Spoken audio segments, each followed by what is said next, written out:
Welcome back to New Day. For the first time since her son's funeral, we're hearing from the mother of the toddler left to die in a hot SUV. Leanna Harris's attorney issued a statement on her behalf. It reads in part, newspapers, television, and online media have fostered a poisonous atmosphere in which Leanna's every word, action, and emotion, or failure to cry in front of a crowd, is scrutinized for some supposed hidden meaning. Please allow her the dignity to mourn her son in private. Now, her husband, Justin Ross Harris, has been charged with murdering their son. Let's bring in attorney and radio personality Mo Ivory and criminal defense attorney Pate. Let's take a look at this statement, what it means, and what it really means about what's happening in this investigation. Mo, let me start with you. What's your take on the statement?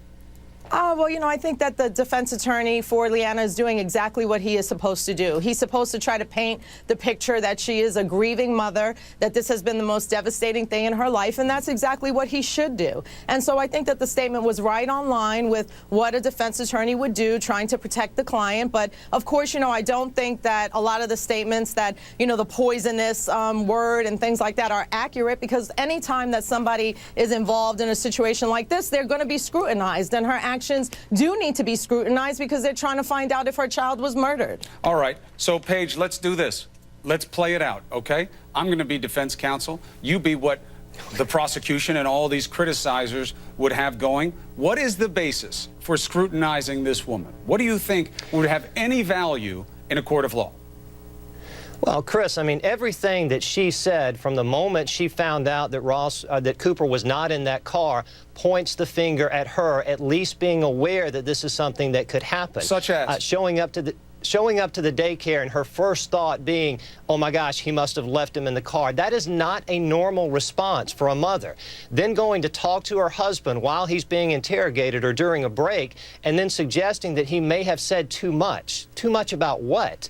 Obviously, that suggests to the prosecution that she knows something about what happened. Now, I know they are combing through the evidence that they seized at this point, going through the text messages, going through the emails to try to find some hard, concrete evidence to link up their suspicions to her. Right now, no charges. We don't know of any real evidence. Let me take the other side of these just to offer perspective. And Mo, you get to be the judge.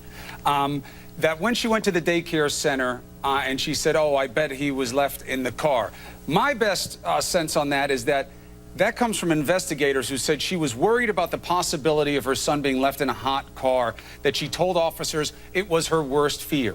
It's a lot of parents' worst fear. We don't know that it was specific to this situation. We have to know more about the context. Similarly, did you say too much when she was reunited with her husband after learning he'd been charged with murder?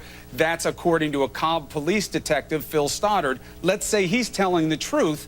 Say too much about what? Maybe he said too much and that's why they charged him in the first place. Maybe he said he was so upset it must be his fault. We don't have context. And then lastly, what she said at the eulogy, the funeral for her son, bereaved, in pain. She says, I wouldn't bring him back if I could. And people say, oh, you wanted him to die. No, she's a Christian, Mo, and she believes he's in a better place and that this is God's intention. Now, with that reckoning of it, Mo, what's your take in terms of whether this is deserved scrutiny of somebody? Yeah, I don't buy any of those things that you said. None of those reactions would be in the context of your child dying. When you arrive somewhere and somebody says, well, your child's not here, the first thing you go is, what? What do you mean? Where's my child? Panic sets in. You're worried. Has something happened to my child? There's no context to say, oh, my husband must have left him in the car. It's just weird and outrageous. Do we know it was the first thing? Well, they said that that's what her first reaction was. They said it was a reaction. Do we know that it was a reaction, but then the daycare worker actually said to her, well, why would you say that? Why would you just say that? It even was disturbing to the daycare worker as she responded. So secondly, why would you say too much when she goes to the jail? Who that isn't in law enforcement would even know to say something like that, unless you've researched evidence that says don't say anything when you're being interrogated. I mean, it just doesn't add up. And then lastly, what parent wouldn't want the power to bring their child back after something happened? If something happens to a child, what parent wouldn't beg, I'd do anything, I'd give my own life, I'd do anything to have my child back? One who believes in the promise of an afterlife that's better than this? I guess so, but I just don't. I think put into context with the other things that she said, it's just a very weird reaction. And as if a law enforcement or a judge or a jury looks at that, I think they would find that to be, you know, not so much in the context of normal behavior. And the reference in the letter, the attorney goes out of his way to to reference Richard Jewell. We all remember Richard Jewell. He was falsely accused of being a bombing surrounding the Olympics. What do you make of that, Paige?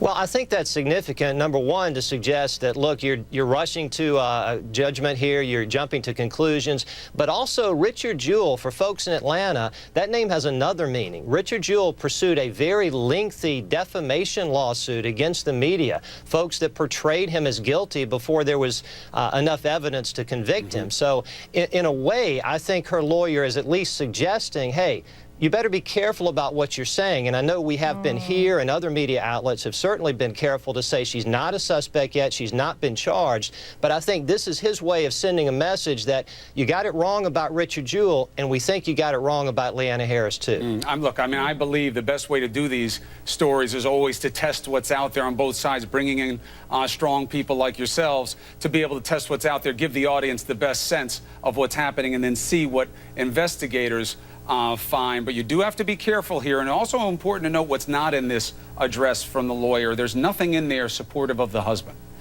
which was also remarkable. That's very true. But Paige, thank you for laying it out there. Mo, thanks for throwing me under the bus, not giving me a single point on anything as we continue to try to make sense of this situation. I may not have done as good a job as her lawyer will do going forward, but this is the universe of fact as we understand it right now. Thank you very much on this. This is one story, what happened to this baby in this hot car and why. We're going to keep following it, but there's a lot of news as well.